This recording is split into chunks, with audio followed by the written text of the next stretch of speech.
জাল birth certificate, জাল পাসপোর্টের পর এবার খাস কলকাতায় জাল ওষুধের কারবার। প্রচুর পরিমাণে নকল অ্যান্টি ক্যান্সার, অ্যান্টি ডায়াবেটিক ওষুধ উদ্ধার হয়েছে। গ্রেফতার করা হয়েছে একজনকে। কেন্দ্রের মাদক নিয়ন্ত্রণ সংস্থার অভিযানে বাজেয়াপ্ত জাল ওষুধে মেড ইন বাংলাদেশ লেখা। ভাবুন, বাংলাদেশের এই উত্তপ্ত পরিস্থিতির মধ্যে যে ওষুধ খাস কলকাতার বুক থেকে উদ্ধার হলো, তার মধ্যে লেখা মেড ইন বাংলাদেশ। আরো বিস্তারিত জানবো, আমাদের সঙ্গে রয়েছেন আমাদের প্রতিনিধি সৌরভ দত্ত। সৌরভ, কি তথ্য সামনে আসছে?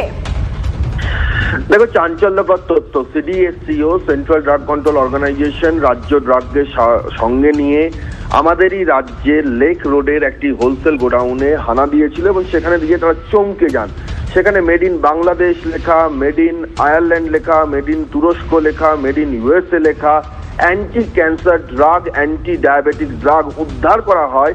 এবং চয়নিকা, এই ড্রাগগুলোর মধ্যে এমন ড্রাগও রয়েছে যেগুলো ভারতে বিক্রি করার কোনো অনুমতিই নেই। সেই ধরনের ড্রাগ এখানে বিক্রি করা হচ্ছে, অফলাইনে বিক্রি হচ্ছে, অনলাইনে যে বিপণনী সংস্থা আছে সেই প্ল্যাটফর্মগুলোকে ইউজ করে 2 লক্ষ 3 লক্ষ টাকার ওষুধ সেগুলোকে 25,000 টাকায় দেওয়া হচ্ছে। এবং লোভে পড়ে যে ওষুধগুলো দিচ্ছেন তার বিপদ সম্পর্কে যেখানে ভারত সরকারের অনুমোদন নেই, সেগুলো জাল বলে দাবি করছে সিডিএসসিও। সেই সমস্ত ওষুধই মুড়ি মুরগির মতো বিক্রি হচ্ছে। এবং এই তথ্যে এই জায়গা থেকেই সেই হানা, এবং তারা কোনো নথি দেখাতে পারেননি। এই যে হোলসেলার যে সংস্থাটি রয়েছে তার একজন মহিলা মালিক, তিনি যখন কোনো নথি দেখাতে পারেননি তারা অ্যারেস্ট করেন। তখন মহিলা হাইকোর্টের দ্বারস্থ হন, সময় চান, কিন্তু সময় চেয়েও তিনি কোনো নথি যখন দেখাতে পারেননি, গতকাল তাকে গ্রেফতার করা হয়েছে। ওষুধগুলো পরীক্ষা করার জন্য ল্যাবে পাঠানো হয়েছে। এবং সিডিএসসিও মনে করছে যে সারা দেশেই চক্র ছড়িয়ে রয়েছে এবং তারা এর শিকড় পর্যন্ত পৌঁছতে চাইছে। তোমাকে ধন্যবাদ সৌরভ।